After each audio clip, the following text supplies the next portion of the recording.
Tuhan itu tidak pernah tinggal diam. Di dalam sekolah Alkitab, saya selalu mendapatkan pertolongan Tuhan tanpa saya sadari. Akhirnya ketika selesai saya sekolah Alkitab Languan, tahun 2018 saya selesai, dan saya mulai bergelut di dunia penginjilan. Karena saya ada basic pengetahuan tentang Islam, saya kemudian direkrut di tim penginjilan. Jadi saya sudah menginjil seluruh Indonesia bagian barat, saya sudah menginjil. Saya sudah KKR, saya sudah menginjil, saya berkhotbah di lapangan, saya berkhotbah di pedalaman, saya berkhotbah di gereja besar, saya khotbah di gereja kecil, saya sudah keliling Indonesia Barat. Batam, Aceh, Medan, saya sudah keliling semua. Jakarta, Jawa, Bandung, Bali, saya sudah keliling semua. Saya sudah memberitakan Yesus. Tapi keluarga saya itu incar saya. Keluarga saya nggak mau lagi saya hidup. Karena apa? Mereka lihat saya jadi pendeta. Jangankan jadi pendeta, jadi orang Kristen aja mereka marah jadi pendeta. Dan saya berpikir, saya nggak pernah dibayar. Saya menginjil, saya kelaparan. Saya pernah kehabisan uang tiket di Surabaya. Saya pernah kehabisan uang tiket, saya nggak bisa kemana-mana. Dan saudara tahu, saya berdoa, Tuhan kirim tiket. Bagaimana caranya? Saya nggak tahu, saya kehabisan. Jangan berpikir ikut Tuhan itu dibayar. Nggak dibayar sama sekali saya. Saya menginjil, tiket saya terbang ke sana, terbang ke sini, saya nggak dibayar. Tuhan Yesus yang sediakan semua kebutuhan saya. Saya menginjil, saya menginjil kemana-mana. Dan saya sudah lihat pertolongan Yesus. Saya sudah lihat banyak mujizat. Saudara tahu di daerah Pekanbaru, ya, di Pematang Rebah, saya pernah khotbah. Di situ ada orang kanker disembuhkan sementara khotbah. Payudara yang besar tiba-tiba pecah disembuhkan. Saya sudah pernah lihat orang gagar otak disembuhkan sementara ibadah. Saya sudah pernah melihat di Pulau Biaro orang lumpuh berjalan, saya sudah pernah lihat. Makanya saya mau katakan bagi yang mendengar suara saya malam hari ini, Yesus itu benar-benar ada. Kuasanya tidak mati, kuasanya hidup menolong saya, juga dia mau menolong saudara yang mau buka hati untuk Tuhan. Dan saya mengambil pendidikan sekolah Alkitab kelas 2 di Languan, dan setelah saya mengambil pendidikan sekolah Alkitab kelas 2, Tuhan pertemukan saya dengan istri saya yang baik tentunya, yang cantik, yang luar biasa, yang selalu perhatian. Dia sekarang sementara berdoa sekarang.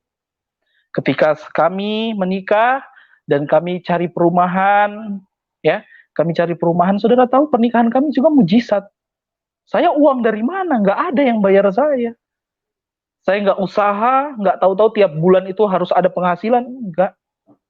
Dan kami menikah tanggal 18 bulan Juli kemarin. Jadi saya baru menikah, ya, baru 1 bulan menikah, saudara. Kami merintis pelayanan yang ada di perumahan. Dan saudara tahu, kami belum ada gereja. Kami masih beribadah di rumah. Saya berpikir dulu begini, ya, yang ada di pikiran saya. Jadi pendeta itu enak, gerejanya besar, dibangun sama sinode, ya, sama pimpinan gereja itu dibangun, dibayar tiap bulan. Saya berpikir begitu dulu. Dan orang-orang lain pasti berpikir, keluarga saya dipikir, kamu jadi pendeta itu dibayar, dikasih gereja, dikasih rumah, dikasih mobil. Enggak, jangankan mobil, bannya aja saya nggak punya. Sampai sekarang, saya masih berdoa, Tuhan, saya mau minta lahan gereja. Berdoa, mau minta sama siapa? Mau minta sama manusia? Enggak. Kami jadi pendeta nggak dibayar.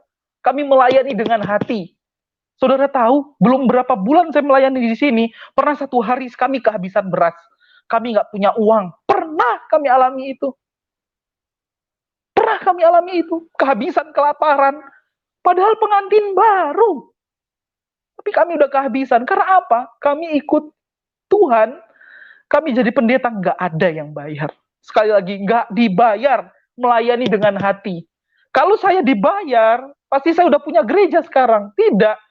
Tapi saudara lihat, ini adalah gereja saya. Ya, Gereja tempat saya melayani, saya merintis di perumahan, kami beribadah itu di depan rumah, di teras. Kami belum punya gedung gereja. Saya masih berdoa sama Tuhan. Kalau jadi pendeta itu dibayar, gerejanya dibangun, enak. Tapi ini enggak. Enggak, jadi semua tidak seperti apa yang saudara-saudara saya pikirkan, bahwa saya itu dibayar, dikasih gereja, dikasih mobil, dikasih rumah. Enggak. Ikut Yesus itu menderita, pikul salib, bukan enak-enak makan tidur. Enggak. Melayani dengan hati. Dan pelayanan saya, sebelum saya jadi gembala pun di sini, atau sebelum saya jadi pendeta di sini, saya sudah menginjil ke jalan-jalanan. Saya sudah memberi makan anak-anak jalanan. Uangnya dari mana? Saya nggak tahu. Tuhan yang kasih. Itu tanda mujizat Tuhan. Jadi kalau saya sampai saat ini masih ada, masih sehat, masih kuat, semua karena Tuhan. Dan apa yang membuat saya benar-benar yakin bahwa Yesus itu ada? Karena saya ini merasakan kehadiran Yesus. Saya merasakan bahwa Yesus itu benar-benar ada. Di agama sebelumnya tidak. Walaupun saya sudah hafal Al-Quran, walaupun saya sudah hafal sholat, zikir, dan lain sebagainya. Tapi itu cuma sampai dihafal. Cuma sampai dihafal. Tapi sekarang, saya bersyukur sama Tuhan. Tuhan banyak didik karakter saya. Kalau saya dipukul orang dulu, saya balas. Sekarang biar orang mau pukul saya, biar orang mau hina saya bilang puji Tuhan. Keluarga saya bilang kafir. Saudara tahu, sebelum tampil di channel YouTube dari Bapak Yusuf Madubulu ini, saya bagikan di Facebook, saya bagikan di grup keluarga. Keluarga saya marah sama saya. Kamu jangan bawa-bawa imam masjid, kamu jangan bawa-bawa pernah jadi guru ngaji. Itu nggak pernah ada di kehidupan kamu. Saya dikatain begitu, saudara. Awas kamu, kami mau laporkan kamu, kami mau laporkan. Keluarga saya bilang begitu, tapi saya cuma bilang puji Tuhan. Saya bersyukur. Saya bersyukur Tuhan bisa ubahkan saya. Dan Yesus itu benar-benar ada. Yesus itu benar-benar ada. Saya sudah banyak lihat mujizat Tuhan. Saya sudah banyak lihat pertolongan Tuhan. Saya sudah lihat banyak mujizat Tuhan. Yesus itu benar-benar ada. Apa yang membuktikan Yesus benar-benar ada dalam hidupmu? Buka hati untuk Tuhan. Buka hati. Pasti Yesus mau jamah. Buka hati. Ini pesan saya. Buka hati. Buka hati untuk Tuhan. Buka hati untuk Yesus. Pasti kamu akan rasakan kehadiran Yesus. Pasti kamu akan rasakan keberadaan Yesus. Jadi buat keluarga saya yang masih mengatain saya kafir, yang masih mengatain saya tersesat, om saya yang ada di Lok Sukun di Aceh, sepupu-sepupu saya yang saat ini nonton, ya, ada Denny, ada Putri, sepupu-sepupu saya yang lain yang ada di daerah Bukit Hagu di Aceh. Buka hati untuk Tuhan. Kalau kalian mau percaya Yesus itu ada. Kalian nggak percaya kan Yesus itu ada? Buka hati untuk Tuhan. Buat om-om saya, tante-tante saya yang ada di Magelang, Tante Yus, buat oma saya, atau nenek saya yang ada di Berjo, di Blitar, om-om saya, keluarga saya yang belum bisa menerima keberadaan saya. Buka hati untuk Tuhan. Tuhan pasti jamah. Kan satu tanda bahwa apa yang membuktikan Yesus itu ada, buka hati. Karena Yesus itu bukan di sini. Yesus itu, kita manusia terbatas. Yesus itu tempatnya bukan di otak. Bukan. Yesus itu ada di hati. Jadi Yesus mau menjamah orang-orang yang mau buka hati buat Tuhan. Saya buka hati buat Tuhan. Yesus jamah saya. Yesus pulihkan saya. Sekalipun saya susah, tapi saya percaya Yesus itu ada. Karena saya sudah banyak sekali menyaksikan kemurahan-kemurahan, menyaksikan mujizat Tuhan. Tuhan sudah nyatakan dalam kehidupan saya. Jadi puji Tuhan, inilah kesaksian saya. Pesan saya, Yesus itu tidak tiga. Tuhan Yesus itu tidak tiga. Alkitab tidak pernah dipalsukan. Alkitab sampai sekarang masih asli. Masih sangat asli. Alkitab tidak pernah dipalsukan. Yesus tidak pernah salah. Yesus bukan tidak. Yesus bukan anak atau diperanakan secara lahiriah. Tidak. Yesus itu adalah satu-satunya juru selamat buat saya dan buat saudara yang mau buka hati buat Tuhan. Ini kesaksian saya. Tuhan Yesus memberkati. Saya serahkan kembali kepada Bapak Yusuf Manubulu. Haleluya. Puji Tuhan. Begitu dahsyat kuasa Tuhan. Ya. Kalau kita perhatikan firman Tuhan ini adalah ya dan amin. Firman Tuhan, apa yang tertulis di dalam Alkitab, itu semuanya menjadi kenyataan. Tuhan Yesus berkata di dalam Matius 11 ayat 28, marilah kamu yang letih lesu dan berbeban berat. Aku akan memberi kelegaan kepadamu. Firman ini sangat nyata, saudaraku. Jadi kalau ada yang menuduhkan ini palsu, itu hanya setan. Hanya setanlah yang tidak suka kepada Alkitab. Karena apa? Karena setan itu adalah pendusta. Dia selalu menentang kebenaran. Dia selalu mengajak orang-orang untuk menuduh bahwa ini adalah sudah dipalsukan. Tapi dari bukti itu tidak bisa disangkal. Orang demi orang dari latar belakang yang hitam, dari latar belakang yang buruk, dijamah Tuhan, diubahkan Tuhan. Nah itu menunjukkan kasihnya begitu dahsyat, saudaraku. Kasihnya begitu hebat. Mengalahkan semua kejahatan manusia. Sekalipun manusia jahat, Tuhan datang menghampiri mereka. Nah, biasanya Tuhan itu lebih gampang menyentuh orang-orang yang sudah terpuruk. Orang-orang yang sudah masuk ke dalam lembah yang tidak bisa keluar dari lumpur. Biasanya Tuhan lebih gampang menyentuh orang-orang seperti itu. Karena apa? Karena sudah tidak ada pertolongan, sudah tidak ada jalan keluar. Itu sebabnya pada waktu Tuhan menyatakan dirinya, mereka langsung respon, saudaraku. Bagi siapapun Anda yang mau buka hati, Tuhan Yesus tetap sama. Dia tidak pernah berubah kok. Kalau dulu dia bisa mengubahkan Paulus, dia bisa mengubahkan Saulus, seorang yang begitu jahat. Dia tetap sama, dia tetap bisa mengubahkan siapapun Anda. Dan Tuhan setiap kali dia hadir di dalam hidup manusia, tujuannya hanya satu, ingin menyatakan kasihnya, ingin berbuat baik kepada Anda. Rugi sekali manusia kalau tidak mau buka hati buat Tuhan Yesus. Rugi sekali kita kalau menolak kasih Tuhan Yesus di dalam hidup ini. Tidak ada jalan keselamatan, hanya di dalam Yesus Kristus. Saudaraku, sebelum terlambat, itu sebabnya kami terus hadirkan kesaksian dari berbagai narasumber, untuk supaya setiap yang mendengarkan, setiap telinga yang mendengarkan, setiap mata yang melihat, itu bisa dijamah. Kuasa Tuhan bisa masuk di dalam hidup Anda. Dan hidup Anda pun bisa mengalami kasih Tuhan. Jadi bukan hanya kami yang mengalami kasih Tuhan, tapi semua manusia harus mengalami kasih Tuhan. Karena apa? Karena dia Tuhan yang baik. Oh, dahsyat sekali Tuhan Yesus. Kami sangat bersyukur dan Pak Muhammad Riki Setiawan, ya, Muhammad Riki Setiawan telah diubahkan menjadi manusia baru. Dan Tuhan mengasihi Anda semua. Oke, pada malam hari ini kita akan masuk ke dalam ruang diskusi.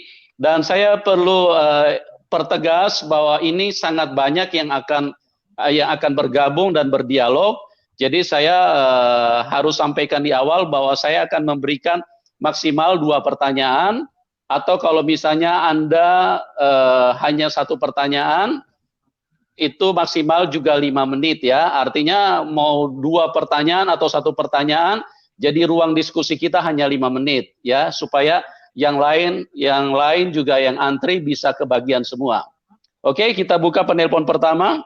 Ya, sebelum kita buka penelpon pertama, saya perlu informasikan dulu bahwa meresponi daripada usul teman-teman yang menginginkan supaya kesaksian dari orang-orang yang memang berlatar belakang Kristen sejak kecil, mereka juga mengalami kuasa Tuhan, mengalami mujizat Tuhan, dan usulan dari teman-teman supaya kesaksian dari orang-orang Kristen pun dihadirkan, yang berlatar belakang Kristen.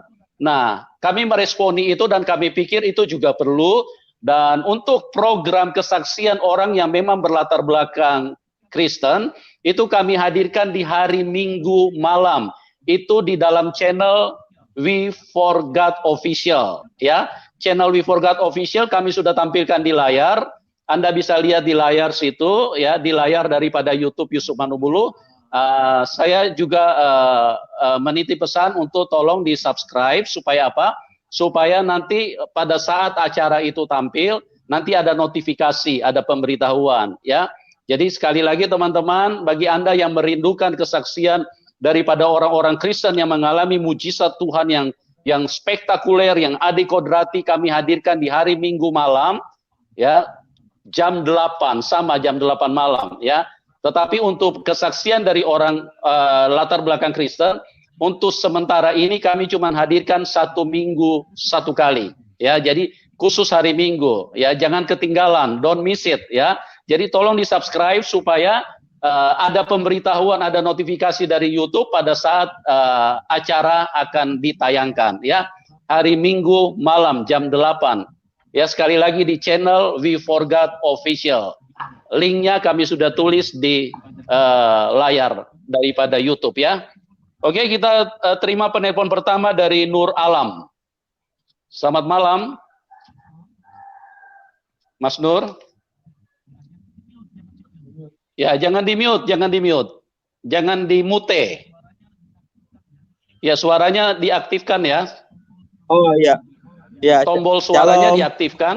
Oke. Ya, shalom. Ya, Shalom, silakan. Pak Muhammad. Ya, ya. Assalamualaikum. Waalaikumsalam. Waalaikumsalam. Haleluya. Ya, ya, ya, ya. Pak, Ya, saya mau tanya. Ya, ini kalau dengar nama ini juga Halo, kelihatannya. iya, Pak. Iya, Pak. Halo, Mas Nur. Iya, Pak. Halo, Iya, Pak. Mas Nur. Kalau lihat dari nama nih kelihatannya juga. Kalau lihat dari nama, ya. Kalau lihat dari nama kelihatannya Muslim. ini juga dari Ya, Murtadin haleluya, juga, Pak. dari Puji Muslim juga Tuhan, nih, ya. saya sudah selamat, Pak. Ya. Nur itu artinya cahaya, kan? Iya. Iya benar, Pak. Cahaya, Jadi cahaya kita alam. connect, ya. Iya.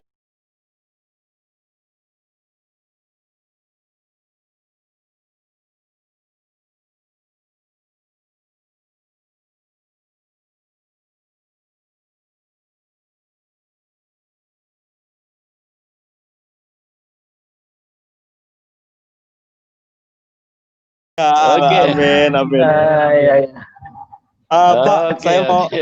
Pak Muhammad, saya mau Iya. Iya, ya, silakan. Oke, silakan Mas saya Nur. mau bertanya, Pak. Bapak awal berjumpa dengan Tuhan itu bisa percaya bagaimana, Pak? Iya, Ya, cuma itu? iya. Perjumpaan Bapak dengan Tuhan Yesus pertamanya Ya. melalui dari Kalau bilang melalui, ada orang yang bilang, saya dengar kesaksian-kesaksian, ada yang pernyataan Tuhan secara langsung, ya. Tuhan menyatakan bahwa kamu harus terima, ya, kamu harus terima Injil, gitu kan. Tapi saya tidak pernah dijumpai Tuhan Yesus secara langsung, saya tidak pernah. Tapi saya mengalami perjumpaan dengan itu dengan hati saya. Itu saya bilang, ketika saya ketakutan, kayak pokoknya ketakutan, nggak pernah saya ketakutan begitu. Pokoknya kayak mau mati gitu. Keringet keluar, nggak bisa tidur, nggak bisa makan, ketakutan. Tapi kayak ketika saya masuk gereja, di situ saya alami damai sejahtera dan saya percaya di situ Tuhan jamah saya. Haleluya. Ya. Ada aura beda gitu ya, Pak, ya? Beda, pokoknya ada perasaan beda, ada damai sejahtera ketika di jamah Tuhan. Amin. Dan ya. itu akan menutupi semua pola pikir saya, yang saya berpikir bahwa Alkitab itu haram, bahwa pendeta itu kafir, dan kemudian Alkitab itu palsu, dan kemudian Tuhan itu 3, Tuhan itu beranak. Itu menutupi semua yang ada di pikiran saya, karena Tuhan itu menjamah melalui hati. Nah, pikiran kita ini kan connect sama hati, ya kan? Apa yang dirasakan hati pasti pikiran mengikuti, ya kan? Saya langsung berpikir, oh, kenapa saya alami rasa ini? Kenapa saya jadi damai sejahtera seperti ini? Saya percaya itu Tuhan yang tarik. Karena makanya saya bilang, tidak ada manusia yang dapat mengubah manusia. Sekalipun pendeta dari mana injili saya, kalau Tuhan tidak jamah, nggak akan berubah saya. Iya benar Tapi Pak. Amin. Tuhan langsung yang jamah saya. Tuhan langsung yang jamah hati saya sampai saya alami damai sejahteranya Tuhan. Amin Walaupun Pak. saya sempat berpikir, oke. Iya, Nur amin. cahaya. Amin ya. Mantap. Semangat terus Pak. Haleluya. Muhammad juga kan dari Nur ya kan. Iya. Iya. Jadi Iya. kodek ini Muhammad Nur. Iya Muhammad. Oke. Ya, terima kasih Pak. Semangat terus Pak. Ya. Oke. Haleluya. Haleluya. Oke, terima kasih Mas Nur, terima kasih. Tuhan berkati ya. Kita pindah ke Pak Cabe. Selamat malam Pak Cabe. Selamat malam. Selamat Malam malam. Pak, silakan Pak. Ya langsung ke Pak Jago ya. Selamat malam Pak. Pak Rizky tadi dari Sumberjo ya. Ya, dari Sumberjo. Dekatnya Karangkates ya.